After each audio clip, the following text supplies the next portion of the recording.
Okay, so we will continue to gather problems on dynamics. So we have a particle that is moving along a horizontal path with a velocity v equals to 3t squared minus 6t in meter per second. If it is initially located at the origin O, determine the distance traveled by the particle in 3.5 seconds and the particle's average velocity and speed during the time interval. So in this problem, we have the velocity function of time, and we want to find what is the total distance traveled and what is the average velocity and speed during the time interval. So whenever they ask you for the total distance traveled, you should draw the path of motion to be able to determine the total distance. Okay?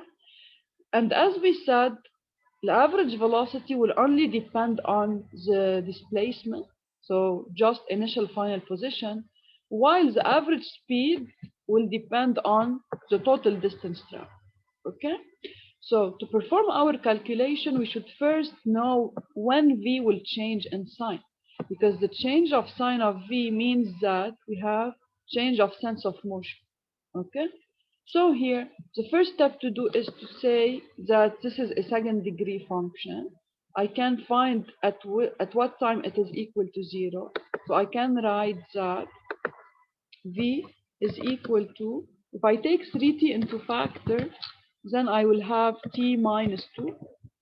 So this function will be 0 for two cases.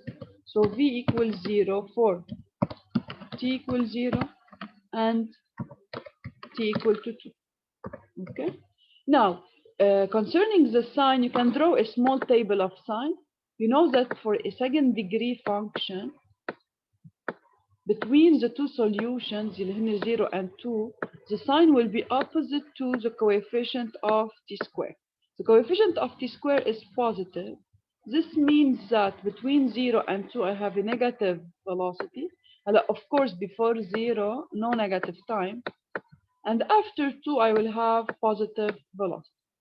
This means that my particle will move to the left between 0 and 2 seconds. It will stop at this point, change sense of motion, and then go back in the positive direction. Okay? Now, in order to find what will be the value of the total distance, okay, I need to do the following. What should I do you think, to find the total distance now?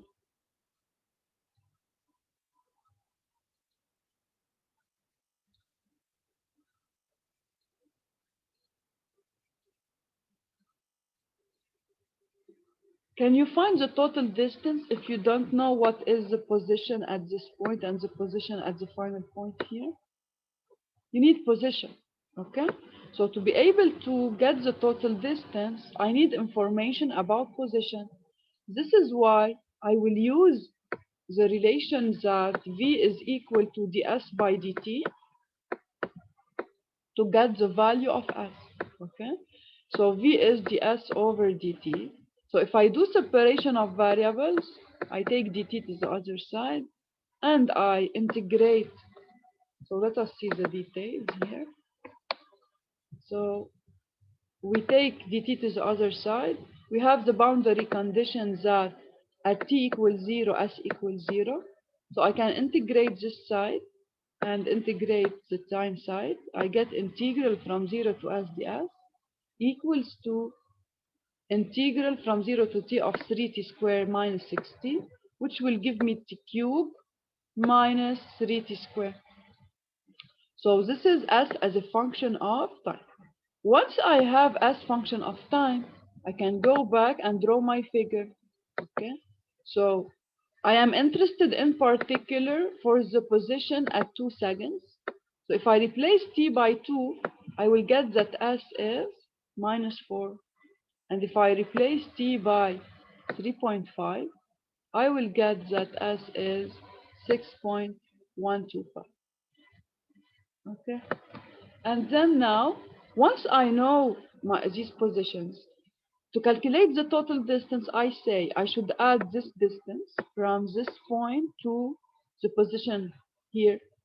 of t equal 2 seconds. This corresponds to a distance of for d1 equals to 4 meters. Then, when I change in sense, and then I go back to the final point, I will travel this whole distance d2.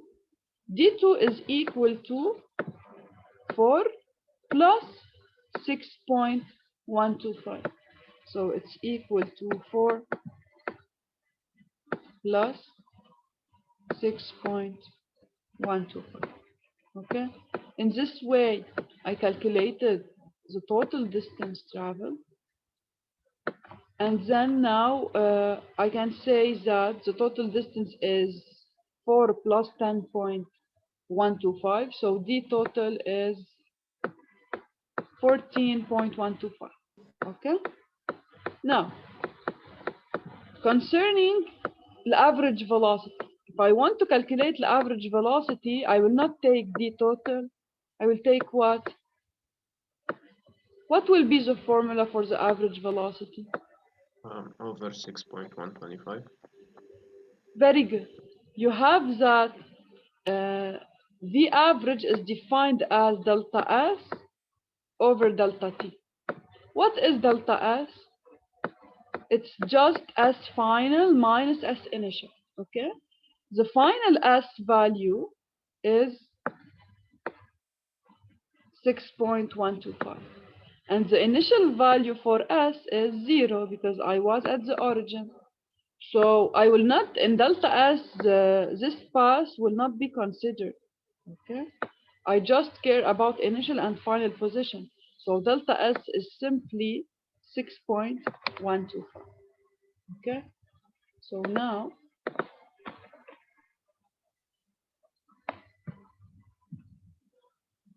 as you can see here, the total distance traveled is this summation as we did together, while delta S is just S final minus S initial.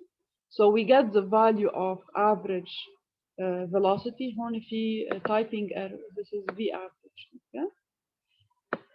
While for the average speed, in case of average speed, I don't take delta S, I take total distance. So of course, as you can see here, the average speed will be much higher than the average velocity because the average speed will take into account the whole path of motion, while the average velocity will only take into consideration the displacement between initial and final state.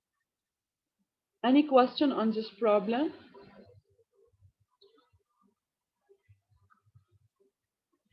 Okay. So let us continue. Now, we can use graphs, okay, to deduce, for example, if I have a graph of acceleration, I can deduce the graph of velocity, etc. We will see how, okay? So first, if I give you, for example, S function of time, and I tell you draw V function of time, what should we do? You always go back to the relation. The relation between velocity and position is V equals to ds by dt. So V represents the slope of S. Okay? So if I give you S function of time, all you have to do at any instant, if I ask you for the velocity, you have to draw the tangent line. And once we draw the tangent line, we can get its slope. The slope of the tangent will represent the value of velocity at this point.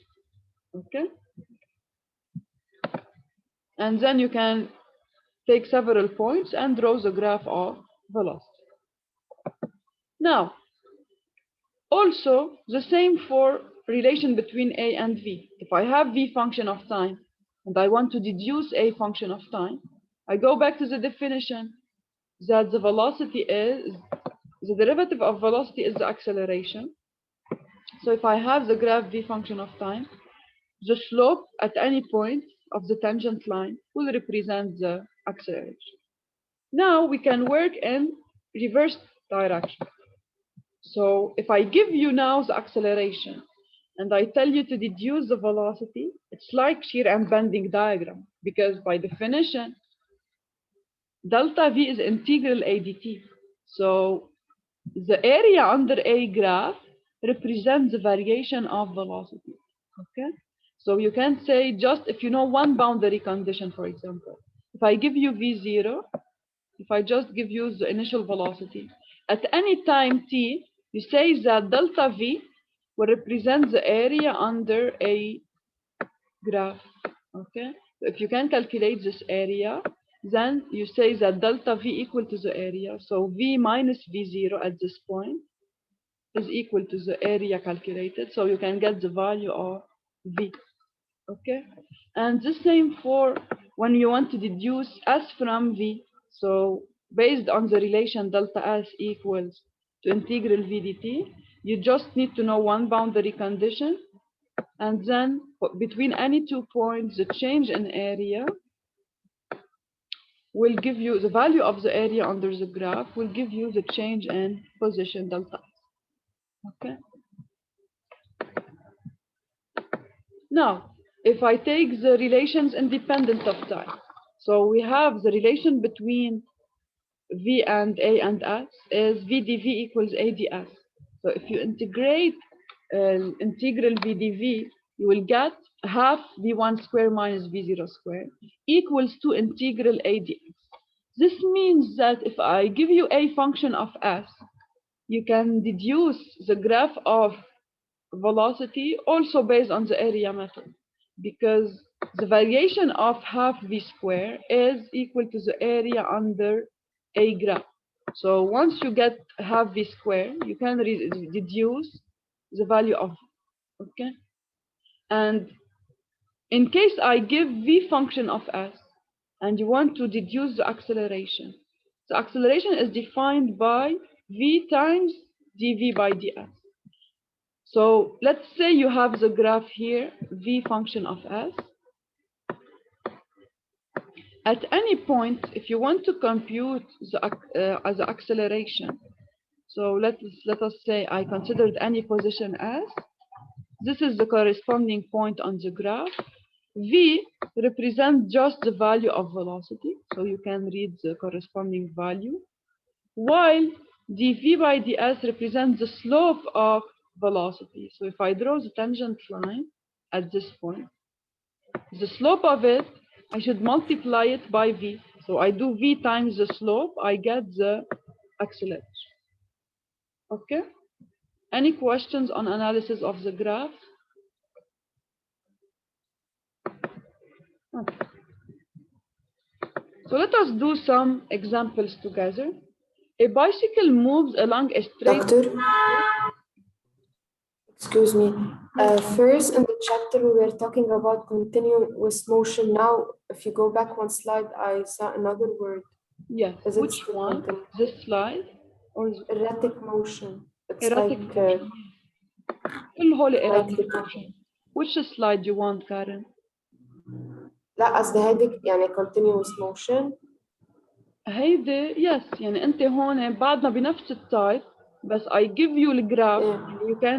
You will deduce graphically one value from another. Okay? بعدنا بالrectilinear motion. Okay, doctor. Okay?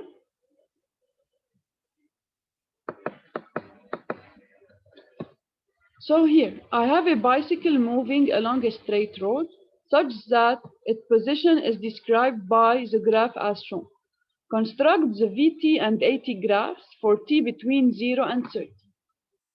So here, for example, they gave us functions. In general, construction ما حاعطيكم أكيد to construct point by point, but just you should know the relations between the different values, okay? So بما أنه عطونا the equations of S, then we can use these equations to conclude the expression of V and A, and then draw the graph. Oh, إذا نستعمل the graphical method, also we can, but it should be point by point basis in this case, okay? So بس يكون عندكم equations, I advise you to use the analytical method. It's easier for you. So first, we know that S is 0.3 t squared. So V is just the derivative of S. So V is ds by dt equals to 0.6 t. So in the first phase, between 0 and 10 seconds, the velocity is linear because S is second degree. So I just have to take 2 points. The initial point starting from rest, I know the initial point, the initial boundary condition. So already here from derivation, it will be clear for me that initially it's at rest. And I join the 2 points because it's a straight line. I get the graph of V during the first phase. Now, for the second phase, if I derive position with respect to time, it's 6. It's a constant because S is linear. So in the remaining part, V will be constant. Now, in order to determine if you want in the second step the acceleration, you have 2 methods. You can do it graphically because here it's very simple. Since V is linear, so A is constant. So you can take the slope of this curve. Okay. So here to get the slope, it's 6/10. So 6/10 will represent the acceleration. Okay.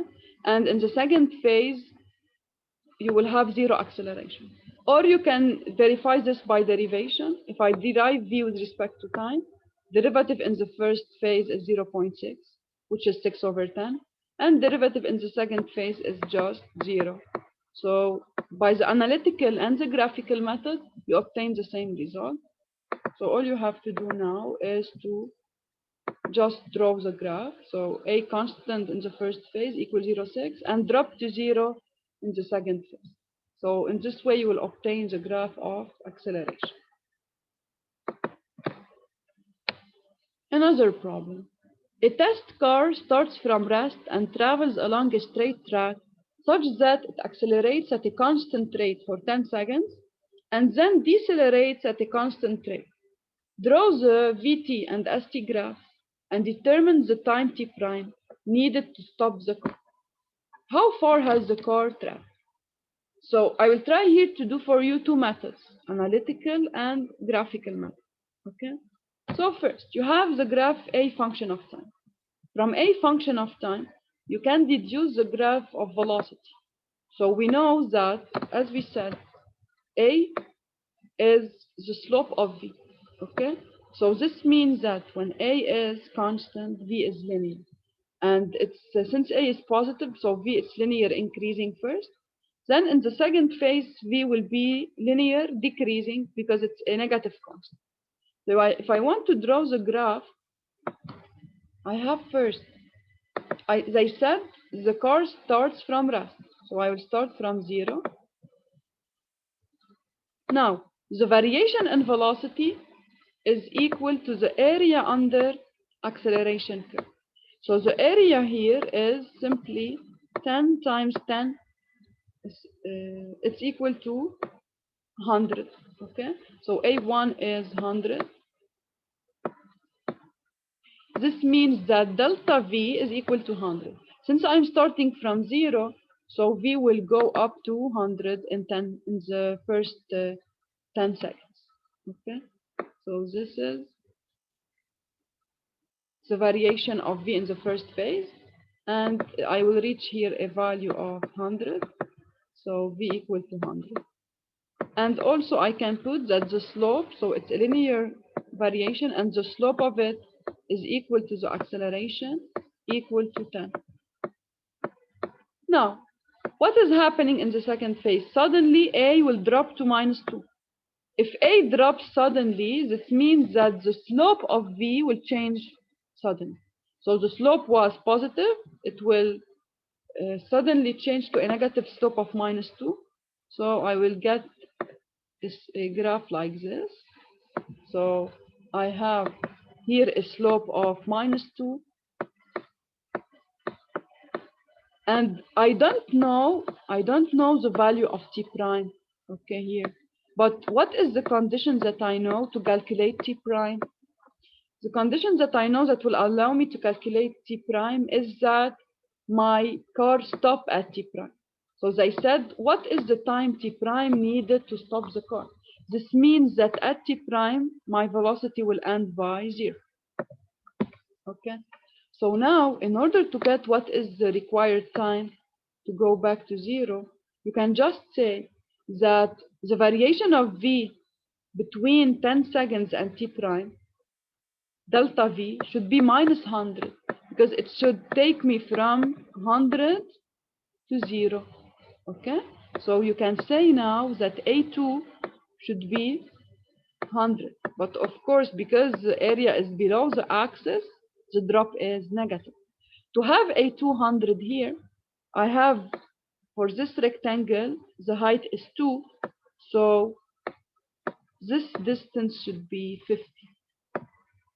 Okay, and then t prime minus 10 should be 50. So what should be t prime? So t prime should be 60 seconds. Okay, so now I calculated in this way the value of t prime, and I have represented the graph of variation of v with respect to time. Next step, I want to draw the graph of position. So to draw the graph of position,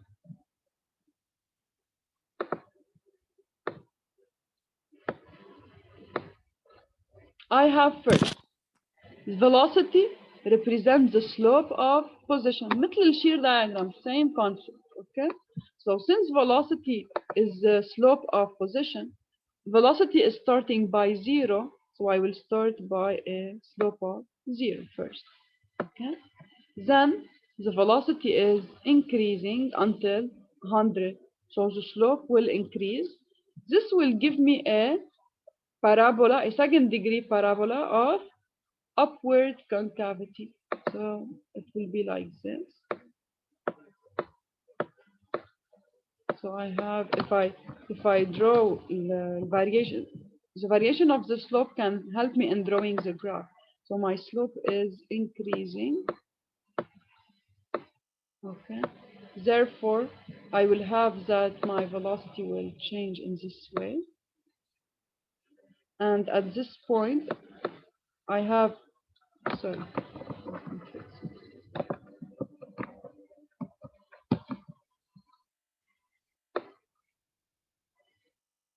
Okay, so the slope at the beginning is 0, and the slope at this point is phi equal to the value of velocity, which is 100.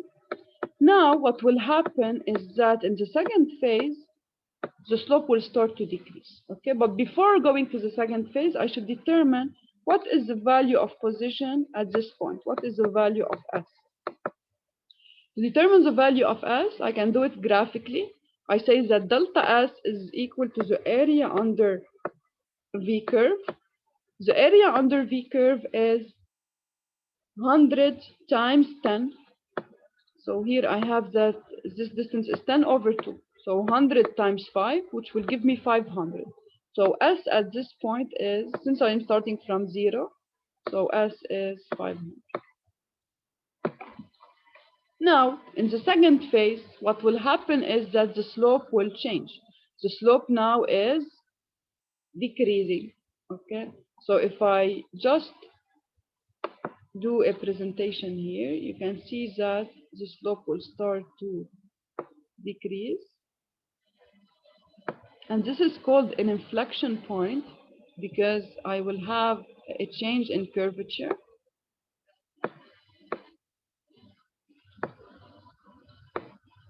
And at t prime, at the end, at time t prime, I will get a slope of 0 because at t prime, the velocity is 0. So now my graph will continue in this way. I have a second degree parabola but with downward concavity. And then now to calculate the final value of S here, all I have to do is to say that the change in S, so S at this point, S final, minus 500 should be equal to what? Should be equal to the area under V curve, this area here, of this triangle. So for this triangle, to get the area, I already calculated T prime is 60. 60 minus 10, it's 50. So I have here a distance of 50. 50 times 100 over 2 will give me 2,500. So delta S should be 2,500. So if I take 500 to the other side, I will get that S final should be 3,000. Okay, and then I completed my graph. So this is the first method, the graphical method. Here, I think that the graphical will be better than the analytical, okay, because it is simple to do here. So if you want to do the analytical method, we will see it together. Before, any question on the graphical method before I move to the analytical one?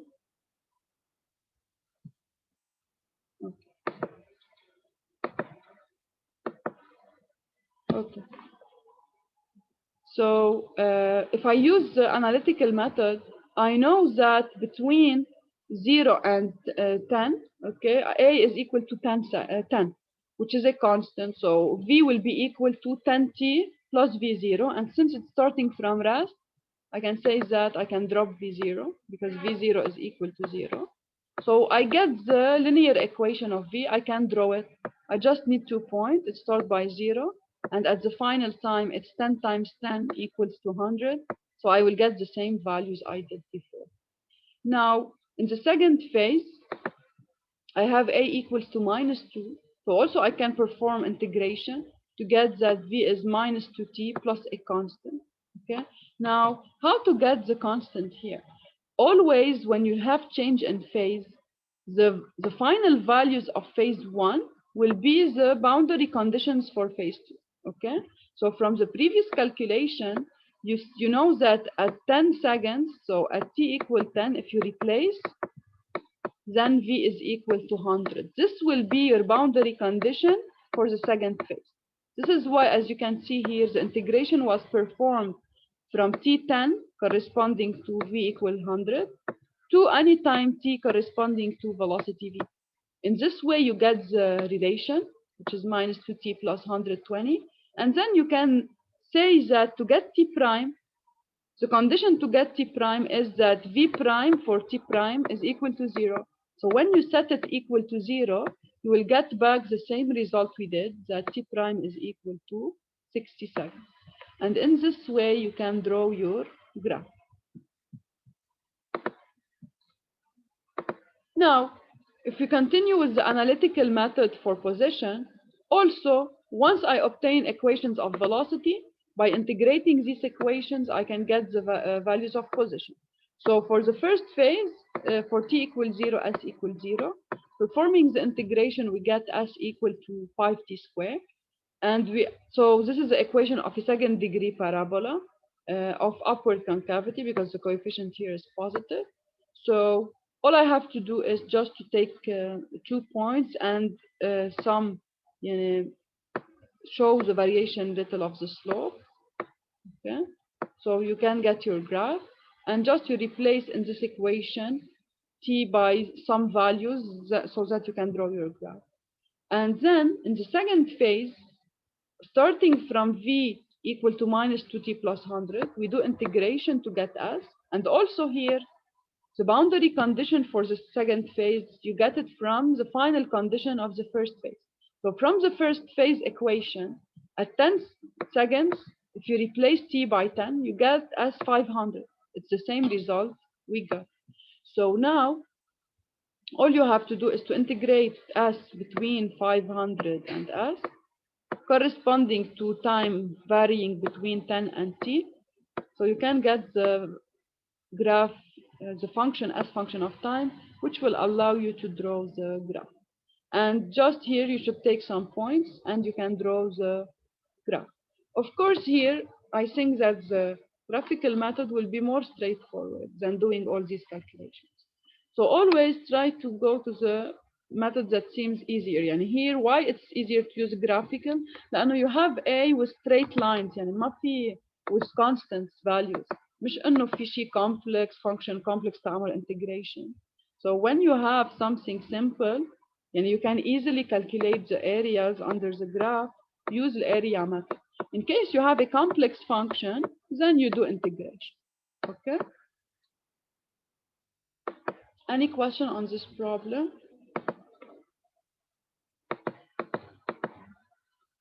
Okay. Can you please try to do this problem? So this problem, يلا خلينا أعملكم إياه لأنه it's a little bit different. The VS graph describing the motion of a motor is shown. Construct the AS graph of motion and determine the time needed for the motor to reach the position s equal 120 meters.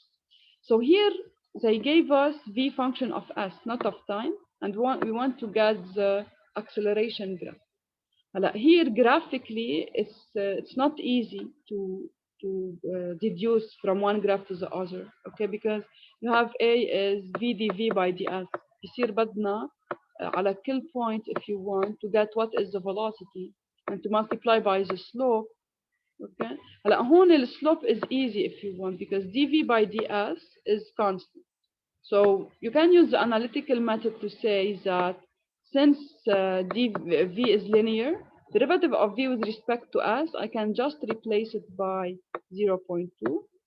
So I get that a is 0.2b. Okay. So now just it's a linear variation with s. Okay.